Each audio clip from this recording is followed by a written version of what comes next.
اے مسلمانوں تم محبت کی ہوا چلانے لگ جاؤ، انشاءاللہ محبت کی بات لوگوں کے دلوں میں اتر جائے گی۔ پورے ضلع کے اندر عصبیت اور تعصب کا گڑھ مانا جاتا تھا، ہندو مسلم میں بڑا فرق ہوتا تھا، لیکن اللہ کا فضل ہوا، حضرت بادری کی دعائیں ہوئی، ہم لوگوں نے اس انداز سے کام کیا۔ 33 سال ہو گئے قریب کہ الحمدللہ ہمارے اس چھوٹے سے گاؤں ہی کے نہیں بلکہ شہر کھنڈوا کے جتنے ہمارے معزز ہندو بھائی ہیں وہ سب مدرسے سے ہمارے تعلق رکھتے ہیں۔ 26 جنوری کے موقع کے اوپر پچھلے سال میں نے اپنے گاؤں کے ایک بابو لال پٹیل صاحب کو بلایا اور ان سے 5 منٹ کے لیے بولنے کو کہا گیا۔ انہوں نے خود کہا میں بولوں گا، تو جو بات کہنی تھی وہ کہی۔ اس کے بعد طلبہ سے مخاطب ہو کر کے کہنے لگے بچوں تم لوگ مدرسہ ضرور قائم کرنا، مدرسے کی ضرورت ہے، لیکن یہ اپنے مدرسے جیسا مدرسہ قائم کرنا۔ کیا کہنے بھائی، بہت اچھا۔ میرے بھائیوں وہ غیر مسلم بھائی نے اس انداز سے بات کی۔ ہمارے یہاں بہت سارے معاملات آئے مدرسے کے اوپر، کچھ باتیں آئیں تو ہمارے جتنے برادران وطن غیر مسلم بھائی جو گاؤں کے ہوتے ہیں وہ مدرسے سے اتنے جڑے ہوئے ہیں، اتنے قریب ہیں الحمدللہ کہ بہت سی باتوں کو تو پرشاسن کا جواب وہی دے دیتے ہیں۔ یہ ہمارا مدرسہ ہے، ہمارے مدرسے میں وہ مدھیہ پردیش کا ایک بڑا آفیسر آیا مدرسے کا معائنہ کرنے کے لیے۔ مدرسے سے لگا ہوا ایک پرائمری اسکول بھی ہے تو وہاں پر بھی گیا، مدرسے کے اندر بھی آیا تو ہمارے کچھ غیر مسلم بھائی ساتھ میں آئے، وہ اس کو تعارف کروا رہے تھے کہ ہمارا مدرسہ ہے، یہ ہمارے مدرسے کی آپ تعلیم دیکھیے، ہمارے مدرسے میں مسابقہ ہوتا ہے۔ مسابقہ کیا چیز ہے؟ قرآن کریم کا کمپٹیشن، وہ ہندو بھائی کے زبان سے یہ نکل رہا تھا۔ اور اس کے بعد میں پھر انہوں نے ہماری کاپیاں چیک کی اور کاپیاں چیک کرنے کے بعد میں دیکھا کہ ہم لوگ جو ٹپائی رکھ کر کے نیچے بیٹھ کر کے بچوں کو تعلیم دیتے ہیں، وہ بہت خوش ہوا اور اپنے ماتحت کلکٹر سے کہا کہ ان مدرسے والوں کو جس چیز کی بھی ضرورت ہو بے جھجک آپ ان کو منظوری دے دینا۔ کیا کہنے بھائی، بہت اچھا۔ بہرحال میں یہ عرض کرنا چاہتا ہوں میرے بھائیوں، ہمارے آقا صلی اللہ علیہ وسلم کا فرمان ہے، وقت بہت کم ہے، مختصر سی بات عرض کرنا ہے۔ خیر الناس من ينفع الناس، تم میں سب سے بہتر وہ ہے، نہ ہندو نہ مسلمان نہ اپنا نہ پرایا، ایک عام بات کہی ہمارے آقا صلی اللہ علیہ وسلم نے، خیر الناس من ينفع الناس، تم میں سب سے بہتر وہ ہے جو سب سے زیادہ لوگوں کو نفع پہنچانے والا ہو۔ بے شک، سب سے زیادہ نفع پہنچانے والا ہو۔ کس کو نفع پہنچانا ہے میرے بھائیوں؟ کسی انسان ہے، وہ انسانیت کے دائرے میں آتا ہے۔ اور میرے بھائیوں لفظ انسان جو ہے یہ خود بتاتا ہے کہ جس کے اندر انس ہو، محبت ہو، ایک دوسرے سے تعلق کا جذبہ ہو، وہ تو انسان ہے۔ اور اگر یہ صفت اس کے اندر نہیں پائی جاتی ہے تو وہ تو شیر اور چیتا اور بھیڑیا ہے۔ آج ہمارا ہندوستان میرے بھائیوں معاف کیجیے گا، کچھ خود غرض قسم کے انسانوں نے خود غرضی کا ایسا ڈنکا بجایا ہے، ایسا سور پھونکا ہے، ایسا فرقہ واریت کو عام کیا ہے کہ انسان سے انسان ڈر رہا ہے۔ آج ٹرینوں میں سفر کرنے کے لیے جب کوئی ارادہ کرتا ہے تو 100 بار سوچتا ہے کہ صاحب ٹرین میں سفر کرنے جا تو رہا ہوں مگر میرا حشر کیا ہوگا، منزل تک پہنچیں گے کہ نہیں پہنچیں گے، وہاں کیا بھیڑیا اور چیتا ہوتا ہے کیا؟ اس لیے میرے بھائیوں ہماری خود کی ذمہ داری ہے کہ ہم اپنے نبی جناب محمد رسول اللہ صلی اللہ علیہ وسلم کی تعلیمات کو عام کریں۔ میرے بھائیوں یہ ہماری کمی ہے، ہم مدارس والے، معاف کیجیے گا بھائی میں اگر کوئی بات غلط بول جاؤں تو مدرسے والوں سے علماء سے معافی پہلے سے مانگ رہا ہوں۔ ہماری ذمہ داری ہے ہم گھر گھر جا کر کے ہم دین کے پیغام کو، نبی کی شریعت کو اگر ہم بتاتے اور ہم بتاتے کہ ہمارے نبی کا اسوہ یہ ہے، وہ فرماتے ہیں کہ تم میں سے کوئی شخص مومن نہیں ہے، وہ شخص مومن نہیں ہے وہ شخص مومن نہیں. 3 مرتبہ صحابہ سے فرمایا اور آگے فرمایا صحابہ نے یا رسول اللہ کون مومن نہیں ہے؟ فرمایا جو شخص پیٹ بھر کر کے کھانا کھا لے اور اس کا پڑوسی بھوکا سو جائے. پڑوسی کی وضاحت نہیں کی حضور نے کہ تمہارا پڑوسی مسلمان ہے یا غیر مسلم ہے. میرے بھائیوں بزرگوں دوستو، یہ تعلیمات، ان تعلیمات کو ہمیں عام کرنے کی ضرورت ہے. ہمیں برادران وطن کے پاس جانا ہے، ہم کو اپنے تعلقات بنانا ہے.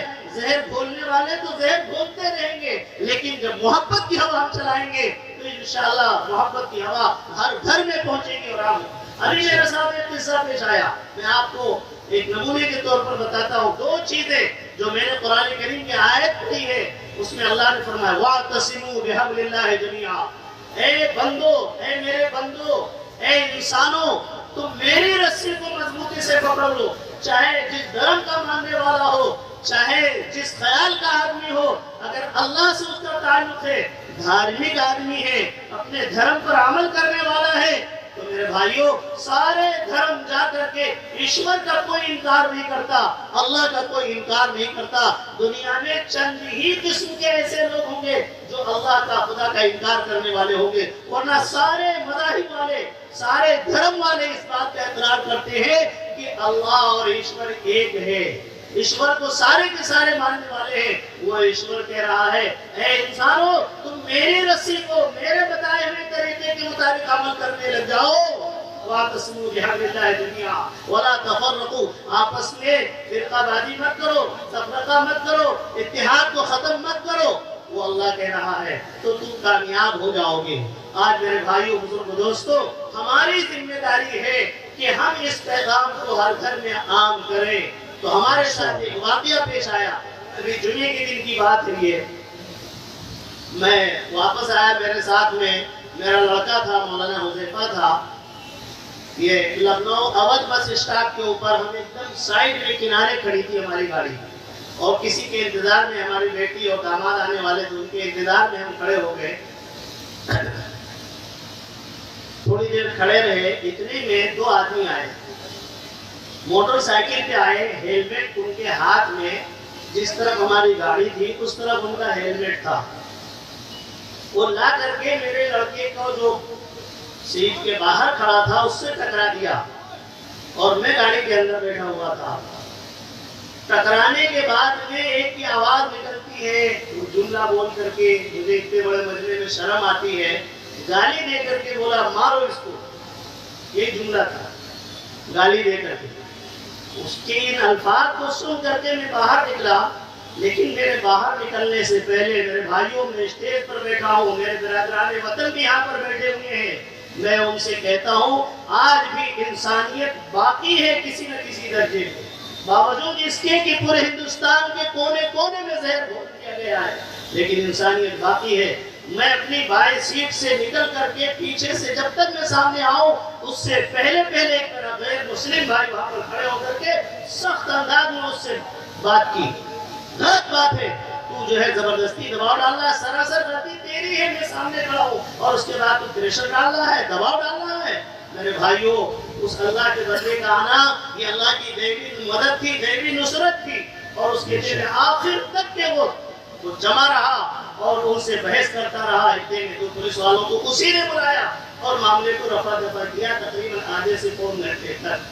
میں عرض کرنا چاہتا ہوں آج ہماری قوم کو، ہماری قوم سے مراد ہمارے پورے ہندوستانیوں کو 2 چیزوں کی ضرورت ہے. ایک تو ہمارے رب سے، ہمارے خالق سے، ہمارے مالک سے ہمارا تعلق مضبوط ہو جائے. کوئی ہندو دھرم، کوئی مسلم دھرم، کوئی کسی کے ساتھ ظلم و زیادتی کو کوئی دھرم نہیں اجازت دیتا ہے. یہ تو سب ہماری غرض ہے، ہماری ووٹ اور نوٹ کی سب اسکیمیں ہیں. یہ میرے بھائیوں بزرگ دوستو، وہ صرف ہمارے اندر تفرقہ ڈال رہے ہیں. ابھی اس موضوع کے اوپر جو بزرگ تشریف لائے ہیں، جو عالم دین تشریف لائے ہیں، میرے بھائیوں اس موضوع کے اوپر ایسی وضاحت کے ساتھ آپ پیش کریں گے. دھارمک کتابیں صرف قرآن نہیں، 4 ویدوں کے ذریعے سے آپ کے سامنے بات آئے گی کہ کون سا دھرم کیا سکھاتا ہے، کہیں پر مار دھاڑ نہیں ہے، کہیں پر کسی کے ساتھ ظلم زیادتی نہیں ہے، لیکن پتہ یہ چلا کہ ہم اپنے دھرم کو ماننے والے ہی نہیں۔ ایک ضرورت تو یہ ہے میرے بھائیوں، ہم ایشور کو، اللہ کو مضبوطی سے ماننے والے اپنے ایمان کو مضبوط کر لیں۔ اور دوسری بات یہ ہے، اس پیغام کو جو ہمارے آقا صلی اللہ علیہ وسلم نے آج سے 1400 سال پہلے دیا تھا، خیر الناس من ينفع الناس، تم میں سب سے بہتر وہ ہے جو لوگوں کو سب سے زیادہ نفع پہنچانے والا ہو۔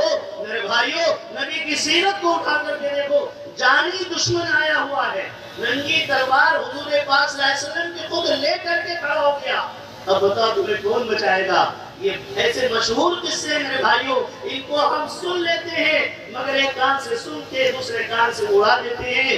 اللہ کے رسول صلی اللہ علیہ وسلم بیدار ہوئے، اس کی زبان سے جب یہ نکلا کہ اب بتاؤ تمہیں کون بچائے گا، تو ہمارے آقا صلی اللہ علیہ وسلم ارشاد فرماتے ہیں اللہ اللہ۔ لفظ اللہ کا کہنا تھا کہ اس جانی دشمن کا بدن کانپنے لگا، ہاتھ تھر تھر کانپنے لگا، تلوار ہاتھ سے چھوٹ کر کے گر پڑی۔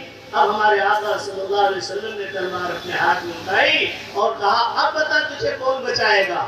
میرے بھائیوں، بزرگوں، دوستوں، آج ہم اور آپ ہوتے یا کوئی بھی بڑا بادشاہ ہوتا، اس کی بوٹی بوٹی کر ڈالتا، لیکن ہمارے آقا صلی اللہ علیہ وسلم نے کیا کیا کہ اچھا جا، اس نے کہا آپ کے سوا مجھے کوئی بچانے والا نہیں ہے۔ اللہ کے نبی صلی اللہ علیہ وسلم نے اس کو معاف کر دیا، جا میں تجھے معاف کرتا ہوں۔ میرے بھائیوں، یہ ہمارے نبی کا اسوہ ہے۔ آج ہم آپس میں جھگڑے کر رہے ہیں، ایک دوسرے کے خون کے ہم پیاسے ہیں، زمین جائیداد کے مسائل دیکھ لو، کورٹ کچہری میں چلے جاؤ، زیادہ تر کون لوگ ملیں گے؟ اس لیے مسلمانوں، میں آپ سے زیادہ وقت نہ لے کر کے ایک پیغام آپ کو دے رہا ہوں، آج اس مجمع کے اندر آپ طے کر لو، ہم اپنے ذاتی معاملات کو بھی صلح سے حل کرنے کی کوشش کریں گے، اور اسی کے ساتھ ساتھ اپنے خالق سے، اپنے مالک سے مضبوط تعلق بنا کر کے زندگی گزارنے کی کوشش کریں گے، اور اسی کے ساتھ ساتھ برادران وطن جو ہمارے پڑوسی ہیں، ہمارے محلے میں ہیں، ہم کو ان کے پاس جانا ہے، ان کے دکھ درد میں شریک ہونا ہے۔ ہمارے بڑے، میرے بھائیوں، یہ جو باتیں میں کہہ رہا ہوں، اپنے بڑوں کی باتیں آپ تک پہنچا رہا ہوں، جو رات دن چیخ رہے ہیں، چلا رہے ہیں، جس طرف ایک طرف نفرت کی آگ کھوئی جا رہی ہے، اے مسلمانوں، تم محبت کی ہوا چلانے لگ جاؤ، انشاءاللہ محبت کی بات لوگوں کو دلوں میں اتر جائے گی۔ طے کرو کہ انشاءاللہ ثم انشاءاللہ آج ہم طے کرتے ہیں کہ اپنے ایمان کو بھی مضبوط کریں گے، اللہ کو راضی کرنے کی